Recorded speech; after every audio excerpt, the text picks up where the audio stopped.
मौलाना कल्बे जवाद का सिर्फ ये मामला है कि उनके हर मामले में उनको आप साथ दीजिए, उनकी हाँ में हाँ मिलाइए।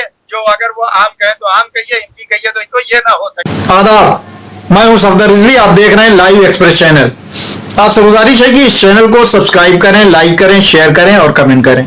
अब देखें एक अहम खबर। आज हमारे साथ बातचीत के लिए मौलाना ज़हीर इफ्तिखारी हैं। लखनऊ के मौलाना ज़हीर इफ्तिखारी किसी परिचय के मोहताज नहीं हैं। इन्हें लखनऊ में बच्चा बच्चा जानता है, खासकर दरगाह के इलाके में।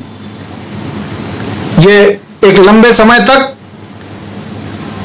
इस्लामी उलूम की शिक्षा हासिल करने के लिए ईरान में रहे और वहां पर गहन अध्ययन किया है और उसके बाद लखनऊ वापस आए। कई किताबें लिखी हैं। मौलाना को कम उम्र में काफी शोहरत मिली है और ये एक इनकलाबी माने जाते हैं। इनके दिल में कौम की खिदमत करने का जज्बा है।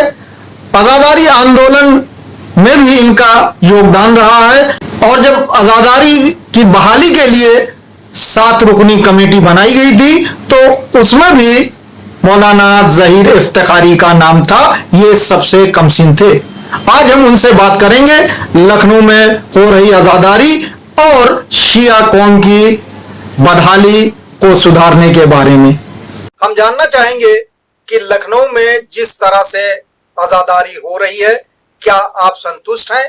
मेहनत की गई है, कुछ लोगों ने बहुत मेहनत की, जैसे जनाब यासूब अब्बास साहब ने बहुत मेहनत की, हमीदुल हसन साहब ने मेहनत की और इस तरीके से जो है मतलब हुकूमत के जिम्मेदारों से अंजुमन है मातमी के जो अंजुमन है मुख्तलिफ है, उन्होंने भी बात की। तो अब जो है वो कुछ जो है वो गवर्नमेंट ने रिलीफ दी है। लेकिन 10 दिन मुहर्रम की जो आज़ादारी हुई, अगर जो है वो हमारे जो लोग जो है वो मतलब ये कि बात करने के लिए हुकूमत से गए थे, अगर सलीके और कायदे से और मुनज़्ज़म तरीके से जो है वो हुकूमत से बात करते तो मामला जो है वो अच्छी तरीके से बन जाता। लेकिन जिस तरीके से लीडरशिप को जो है वो कायदे से बात करना चाहिए तो उसको बिल्कुल बात नहीं की और लचक रवैया रखा और कौम को डार्क जो है वो में रखा। उसमें मैं किसी के नाम लेने की जरूरत नहीं है, जिसका नतीजा ये हुआ कि जो है मजलिसें शारयाम मजलिसें बड़ी नहीं हो पाई। लेकिन अब वक्त बाकी, अब चाहिए कि मुस्तैदी से और मजबूती से बात करें। लेकिन मामला यह है कि अगर हम हुकूमत के आगे हाथ फैलाए हुए हैं तो हुकूमत जो है वो अपनी मर्जी से जो है वो हमारी अपनी मर्जी हमारे ऊपर थोपेगी। और अगर हम जो है वो हाथ नहीं फैलाए हुए बल्कि अपने हक को मांग रहे हैं और कॉन्स्टिट्यूशन के मुताबिक अपनी आज़ादारी को और तमाम चीजों को मांग रहे हैं तो हम अपनी मांगों को मनवा सकते हैं। लेकिन उसमें शर्त यह है कि लीडरशिप में इत्तेहाद होना चाहिए। लीडरशिप में बिल्कुल हमारे यहाँ इत्तेहाद नहीं है, बिल्कुल हम आहंगी नहीं है, बिल्कुल हमारे यहाँ जो है वो यकजहती नहीं है।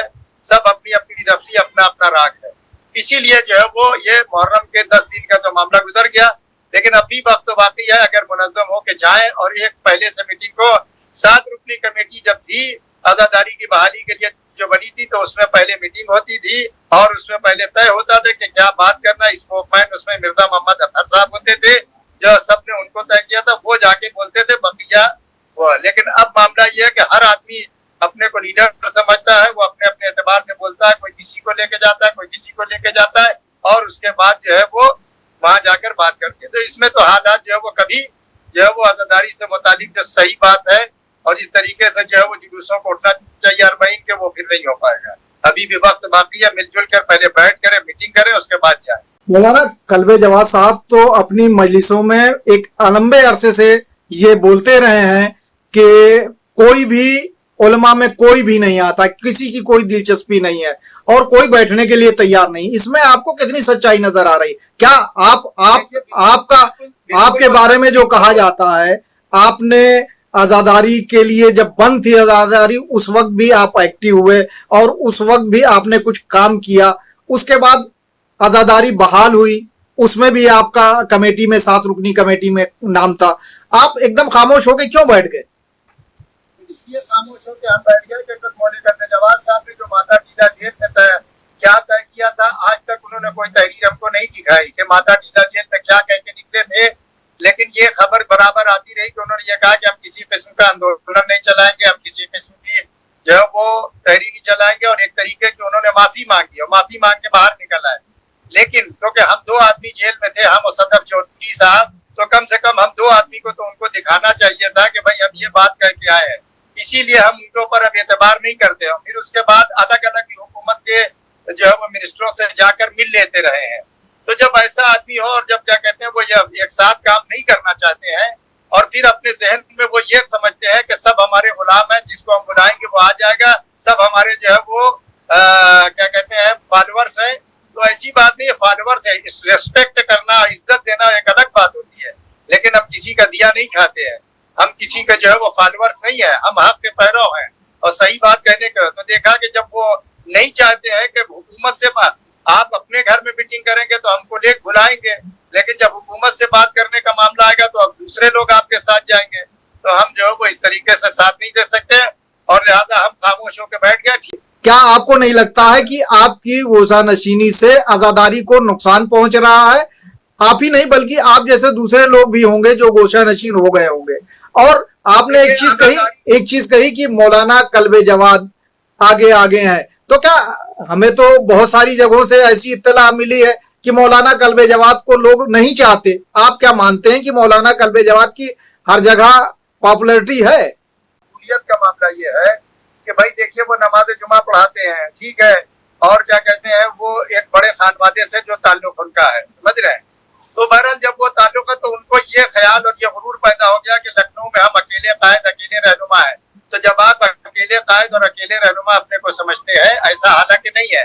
लखनऊ में सिर्फ उन्हीं के फॉलोअर्स नहीं है, लखनऊ में हमारे भी फॉलोअर्स हैं, लखनऊ में मिर्जा मोहम्मद अतहर साहब और उनके यासूर के भी फॉलोअर हैं, मौलाना ताहिर जरवनी साहब का एक बड़ा खानदान है, उनके फॉलोअर्स हैं, मौलाना हमीदुल हसन साहब के भी फॉलोअर्स हैं, और कुछ लोग जो है वो मतलब मौलाना अगरवी साहब के भी फॉलोअर्स होंगे, सबके फॉलोअर्स हैं, और कुछ लोग जो है वो कटरे के उलमा के फॉलोअर्स हैं। ऐसी बात नहीं है कि अकेले सब है। और रह गया ये कि मोमिनीन जो है वो सबकी बात सुनने के लिए तैयार होता रहते हैं, फॉलोअर्स सबके हैं, लेकिन वो ज्यादा आगे आगे अपने को पेश रखा और अपने को जो है यही साबित किया कि हम ये कायद, हम ये रहनुमा, और उनको बाकायदा उनके जो 7 लोग लगे हुए हैं और उनके जो मतलब ये कि हाली मवाली है वो उनको कायदे मिल्लत और रहबरे मिल्लत और रहनुमाए कौम और रहबरे कौम कर रहे हैं। तो भाई इन हालात में हम जो है वो क्या कहते हैं खामोश बैठे हैं, लेकिन हमें ये यकीन है कि हमारे खामोश बैठने से आजादारी को जो है वो नुकसान नहीं पहुंचेगा। आजादारी सैयद शुहदा का वादा जो है वो अल्लाह ने किया है, वो इंशाल्लाह पूरा होगा, लेकिन हम बातचीत करने के लिए बिल्कुल अभी भी तैयार है। आजादारी में और अकायद शिया के दफा में कभी भी पीछे नहीं रहे। कि क्या आपको नहीं लगता कि देश भर के जो आजादार हैं उनको सच्चा वारिस मिलना चाहिए? अगर उनको कोई परेशानी हो तो कोई फोन उठाए, उनकी परेशानी को हल करें। यूपी लेवल की बात कर रहा हूँ मैं, हैदराबाद में क़यादत दूसरे लोगों के हाथ में है, बम्बई का मसला दूसरा है, लेकिन यूपी की क़यादत यूपी में सबसे ज्यादा शिया है। अगर वाकई यूपी वालों को एक शिया कायद, एक शिया रहनुमा चाहिए तो उनको सेलेक्ट करना पड़ेगा। और खानदान को मत देखें, खानदानी जो खानदान खत्म हो गए, खानदान में कोई वक़ा, खानदानों की इज्जत इसलिए थी कि उनके पास बुजुर्गों के पास इल्म था, उनके पास कमाल था, वो तकवा परहेजगारी के लिबास में थे, वो मुत्तकी परहेजगार थे, वो क्या कहते हैं हुकूमतों के गुलाम नहीं थे। लेकिन आज जो है वो क्या कहते हैं हम हुकूमत से इतना ज्यादा मरूब है, कोई अपना जाती काम के लिए जाता है, कोई किसी काम के लिए जाता है, तो लिहाजा इन सब चीजों को बालाता करके कौम फैसला करे कि जो लीडर और रहबर होगा उसको जो है वो जिम्मेदारियां लेना है, उसको जवाब भी देना होगा।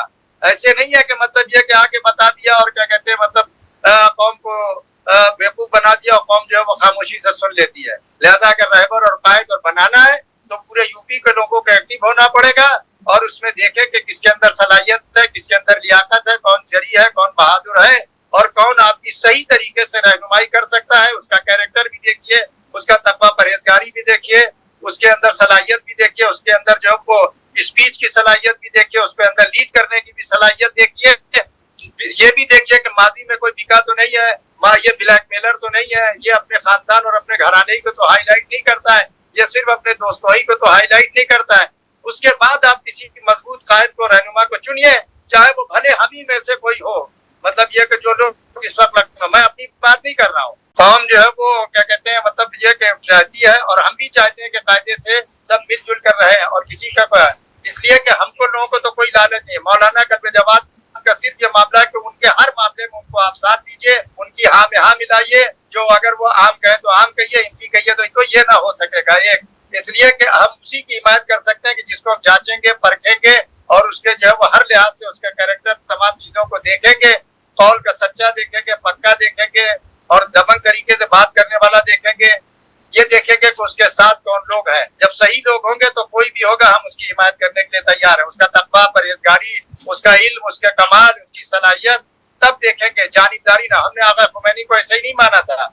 हमने आगा खुमैनी को इसलिए माना कि ना उन्होंने अपने खानदान को हाईलाइट किया, ना उनके अंदर जो है वो तकवा परहेजगारी में कोई कमी थी, ना उनके अंदर कोई जानिबदारी थी और उनके अंदर शजाअत भी थी, बहादुरी भी थी। तब उन्होंने इतना बड़ा इख्तिलाफ किया और अल्हम्दुलिल्लाह हम शुक्र करते हैं कि हम आगा खुमैनी के पहले मुक़ल्लिद थे। आपसे गुजारिश है कि इस चैनल को सब्सक्राइब करें, लाइक करें, शेयर करें और कमेंट करें।